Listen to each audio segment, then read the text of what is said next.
the class is going to be doing an experiment where they dehydrate a hydrated salt in an evaporating dish. Okay, so I'm going to show you the hydrate salt. It's a nice, pretty blue color, very beautiful crystalline.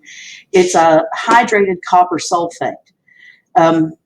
Ultimately, this one's really easy to tell when it's dehydrated because the beautiful blue color that it has because of the water of hydration, when it goes through the process of dehydration, will turn from a pretty blue to a dull grayish green to almost a dull whitish color. And so students will be able to tell through heating when they've driven off all the water of hydration because of a major color change. Now, we usually use porcelain dishes to do heating because they can withstand really high temperatures. Now, one of the issues with a little porcelain dish here called an evaporating dish is that it's not sealed completely in porcelain. It has a porous edge.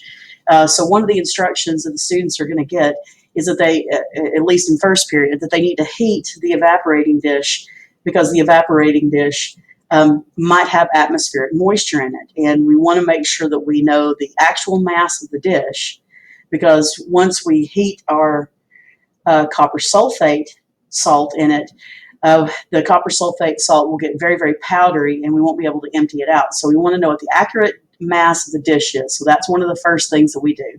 Heat the dish to a constant mass and then take the mass.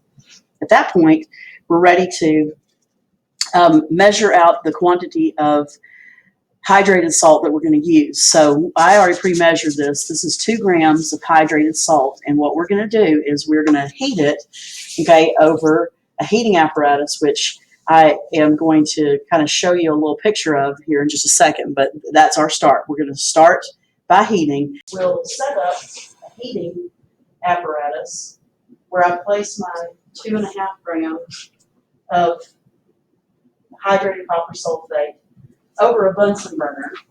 And so I have a Bunsen burner set up. And what I'm going to do is I'm going to start heating. And I'm going to heat it on a very strong heat until the color begins to fade. And so I'm going to do that, and then I'm going to show you what the color looks like as it begins to fade.